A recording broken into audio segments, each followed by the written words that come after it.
Bapak Ibu, kita semua di seluruh dunia lagi merayakan Pentakosta ya. Pentakosta ini yang kita rayakan adalah apa yang sudah dilakukan Tuhan 2000 tahun yang lalu. Amin. Amin. Karena kita tidak bisa memberitakan Injil tanpa kuasa Roh Kudus. Tidak akan bisa memberitakan Injil. Dan selama ini kita tidak lihat banyak mujizat di gereja. Setuju Bapak Ibu? Setuju. Karena mujizat harus dilakukan oleh saudara dan saya. Bapak Ibu mungkin pernah dengar ada pengkhotbah berkata, jangan paksa Tuhan, biarlah kehendak Tuhan. Saya yakin Bapak Ibu pernah dengar itu. Jangan paksa Tuhan.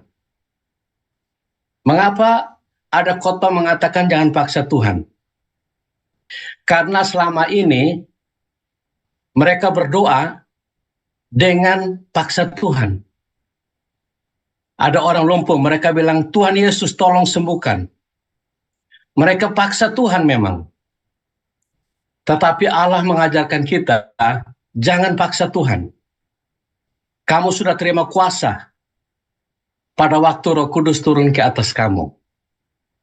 Jadi kita tidak pernah paksa Tuhan untuk sembuhkan orang lumpuh, sembuhkan orang kanker, sembuhkan orang buta, sembuhkan orang tuli. Kita tidak pernah paksa Tuhan. Hanya mereka yang suka paksa Tuhan. Tuhan Yesus tolong, Tuhan Yesus tolong. Mereka pemaksa, ya. Mereka menyuruh-nyuruh Tuhan seperti Tuhan itu pesuruh mereka. Tetapi Bapak Ibu ingat di Gerbang Indah, waktu Yohanes dan Petrus bertemu orang lumpuh, sudah puluhan tahun di depan gereja menjadi pengemis. Petrus tidak memerintah Tuhan. Dia berkata kepada orang lumpuh itu, emas dan perak tidak kami miliki, dalam nama Yesus berdirilah. Petrus yang perintah, bukan Tuhan yang dia perintah. Jadi kuasa itu ada pada saudara dan saya.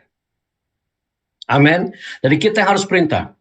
Dan mujizat kuasa Roh Kudus tidak pernah berubah. Dari awal Kejadian pasal 1 ayat 3, waktu dunia gelap, bagaimana Roh Kudus memanifestasikan terang. Dia perkatakan, jadilah terang. Jadi Roh Kudus selalu memanifestasikan kuasa lewat perkataan. Jadilah terang. Hari ini Bapak Ibu yang di Zoom, di YouTube, di Facebook yang sakit lambung atau sakit apa aja, saya perkatakan engkau sembuh dalam nama Yesus. Perkatakan. Waktu kita terima baptisan Roh Kudus, itu tidak ada urapan yang lebih besar lagi daripada baptisan itu. Karena urapan itu pribadi Allah, Roh Allah, pribadi ketiga Allah. Roh Allah tinggal dalam saudara dan saya. Tidak ada lagi Bapak Ibu perlu mencari tumpangan tangan, mencari ini, mencari itu. Tidak ada lagi yang lebih besar dari Roh Allah. Roh Allah adalah terbesar. Amin Bapak Ibu. Dan kita bisa berdoa di dalam Roh. Dan waktu kita hidup di dalam Roh Allah, kita harus mulai bercakap-cakap dengan bahasa Allah, bahasa surga. Seperti saya bercakap-cakap dengan Bapak Ibu, saya berbicara dengan bahasa Indonesia, supaya kita sama-sama mengerti. Amin. Bahasa surga, surga itu tidak ada pengemis. Surga itu tidak ada kemiskinan. Surga itu tidak ada sakit penyakit. Surga itu tidak ada kecelakaan. Amin. Jadi kita harus mulai hidup kita komunikasi dengan gaya bahasa surga. Selalu berkatakan saya berkelimpahan. Saya sudah diberkati. Saya sehat. Masa depan saya penuh harapan. Kebaikan dan kemurahan Tuhan menyertai aku seumur hidup. Aku tidak pernah khawatir. Aku tidak pernah takut. Jadi kita harus mulai membangun vokabulari sorga. Kalau Bapak Ibu dengan bahasa duniawi tidak nyambung, ya. Contohnya, wah hidup ini susah, wah saya kok sakit-sakitan, mas saya kok nggak enak ya, oh lambung saya kok sakit ya, telat makan. Semua kata-kata duniawi tidak connect dengan kata-kata sorga. Bapak Ibu adalah orang-orang surgawi, tidak diperanakan dari benih yang fana, tetapi benih roh Allah yang sudah tinggal di dalam kita. Kata-kata kita harus kata-kata sorga, karena kita warga negara sorga. Amin Bapak Ibu.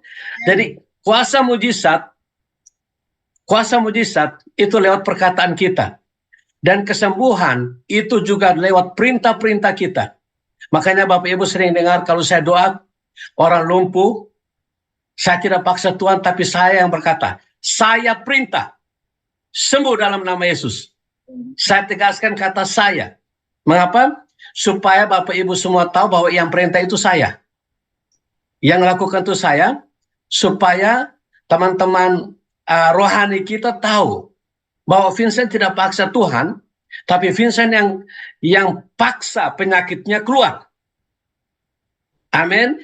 Karena seluruh kuasa surga dan bumi diberikan pada kita pada saat kapan? Tadi dibacakan Pak pertemuan, Kisah Para Rasul pasal 1 ayat 8. Pada saat Roh Kudus turun ke atas kamu, kamu akan menerima kuasa. Dan kuasa itu manifestasi pada waktu kita menjadi saksi. Yerusalem, Yudea, Samaria, sampai ke ujung bumi. Kalau kita kembalikan konten ini ke dalam gereja, setiap ibadah ada mujizat. Dan kita harus batalkan, kita tolak perkataan hamba Tuhan yang keliru, yang mengatakan jangan paksa Tuhan, kita batalkan dalam nama Yesus. Amin. Karena Roh Allah, waktu Kejadian pasal 1, dia berkata jadilah terang, terang itu jadi. Waktu zaman Yesus, Lazarus dalam kuburan pun bisa bangkit. Kuasa Allah konsisten Bapak Ibu. Dari zaman perjanjian lama, Kejadian pasal 1, sampai zaman Yesus. Dan waktu Yesus naik ke sorga, di dalam Yohanes pasal 14 ayat 12, kamu dapat melakukan pekerjaan-pekerjaanku, dan juga kamu dapat melakukan pekerjaan lebih besar lagi, karena aku pergi kepada Bapa. Waktu Yesus pergi kepada Bapa, dia curah rohnya pada Pentakosta yang kita rayakan. Petrus juga melakukan mujizat yang sama, dan hari ini saudara dan saya juga melakukan mujizat yang sama. Mengapa? Karena Allah tidak pernah berubah. Kalau Allah tidak pernah berubah, artinya kasihnya itu konsisten. Kasihnya sepanjang masa, dari dahulu, sekarang, dan selamanya Allah mengasihi. Kuasanya juga tidak berubah. Dahulu, sekarang, dan selama-lamanya kuasanya tidak berubah. Jadi waktunya Bapak Ibu manifestasikan diri. Dan itu ditulis oleh Paulus, Bapak Ibu harus manifestasikan diri. Itu ditulis dalam Roma pasal 8 ayat 19. Dikatakan begini, dunia menantikan dengan amat sangat pada waktu anak-anak terang memanifestasikan kuasanya. Ini ditulis oleh Paulus supaya kita harus memanifestasikan kuasanya. Dan kuasa Roh Kudus itu manifestasi lewat lidah. Sehingga waktu Pentakosta, Roh Allah itu turun seperti lidah api. Jadi kuasa Roh Kudus manifestasi dengan lidah. Di dalam Yosua pasal 1 ayat 8, Musa lewat hambanya perkatakan kepada hambanya Yosua, jangan lupa perkatakan kitab Taurat. Jadi kuasa Roh Allah bekerja lewat perkataan. Sehingga kata-kata kita rubah supaya connect dengan sorga. Sorga tidak ada kemiskinan, tidak ada sakit penyakit, tidak ada kekurangan, tidak ada pengemis, tidak ada pengecut, penakut, tidak ada. Jadi kita rubah kata-kata kita satu frekuensi dengan kata-kata sorga. Hidup, diberkati, disembuhkan, dibangkitkan, engkau sehat, engkau dipulihkan, engkau diberkati. Masa depan penuh harapan, kebaikan kemurahan Tuhan menyertai engkau seumur hidup. Haleluya, Tuhan Yesus memberkati.